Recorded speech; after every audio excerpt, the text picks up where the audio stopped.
talked about the acrobatics that Congressman Markey has been doing on his record before, I guess, when in the 1970s and the early 80s, when he was very much opposed to abortion, wanted to overturn Roe v. Wade, supported school prayer, a whole bunch of issues. He was very social conservative. Were you satisfied with his answer, or do you think he's just trying to dodge that and make voters forget about what he did back then? Well, I think he is, holding out for a loss of memory on the part of voters.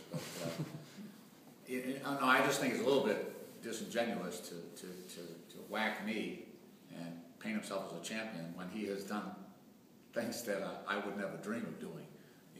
I've never considered, supporting an amendment to overturn Roe v. Wade. I would never. We've had this vote before. I would never say that women shouldn't have that right in the case of rape and incest. Dear Lord, but he's done that, and he's painting himself as the pro-choice candidate. I just think. You would think that he might see the hypocrisy in the positions he's taking, given his record. But I'm not so sure he sees it. Do you think he's getting kind of a free pass in the media on that? There hasn't been a whole lot. We did a story, but yeah. Of course, yeah. In what respect? In the respect that if somebody writes about it, they usually write an excuse right behind it. Mm-hmm. If they put his record out there, there's usually a couple of sentences right after that say, "Oh, but since then, blah blah blah." Mm-hmm. So. In general, do you think there's more tension in the campaign now than there was before? You guys are colleagues, and you talked about him. When you talk about him whacking you around, what are you referring to specifically? Oh no, I don't think he's whacking me. Or his campaign? I'm just saying the way the coverage is coming down. Yeah, I'm glad everybody's paying more attention. That's the whole goal here. Mm-hmm. No one was paying attention. I think it was probably a little bit of voter fatigue out there after the, Sears, we had the Brown-Coakley race, we had the presidential race, we had the Liz Warren-Brown race. I think people are saying, enough already. These once-in-a-lifetime Senate elections are happening every 2 years. So people are saying, enough already. And I don't blame them. I don't blame them. If I was in the race, I'd probably be in that camp myself. Do you see that on the donor level? Yeah. I think people are tapped out. Although we're doing quite well. We set a budget out to run this campaign, and we're pretty much there. But yeah, I think there's been some fatigue there where people were, and some of the unions. They I sat with a couple of unions that said they were actually mad that John stepped down.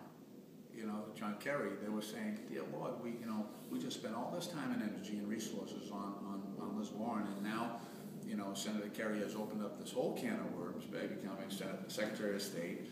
And I understand it was totally irrational, but I actually remember hearing that. yeah. So Are you concerned at all that the mayoral race will take attention away now? Sure. Yeah, I think so. Especially if you end up with 50 or 60 candidates. You might end up with that.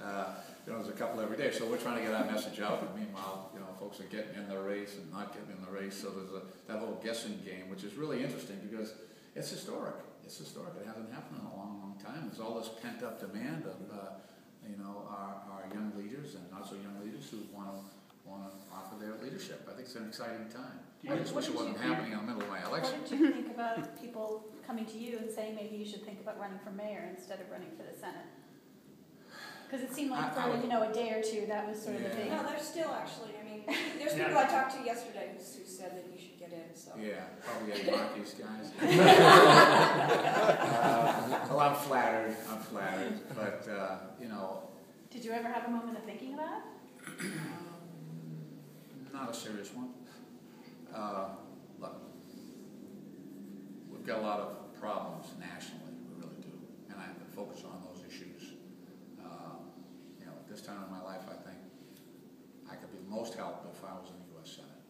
I think that we've got some good candidates that will be in the race for mayor. My job, I think, will be to make sure that they are successful. Whoever that man or woman might be, who's our next mayor, my job is to make sure, just like it was with Mayor Nino, is to bring back the resources and be a good partner, whether it's substance abuse or whether it's housing, whether it's infrastructure. You've got to have a team that works together well, and that's how I think I can be the most helpful to the city of Boston. Do you think you're going to need to get more aggressive in the next few weeks as the primary goes along, pointing out Congressman Markey's record? If you say the media's not focusing on that, he might be getting away with it. Can you envision that getting more aggressive? Well, if it calls for being more aggressive on a particular issue, then I could envision myself doing that. I'm not a shrinking violet, but I also will be true to myself. I'm not going to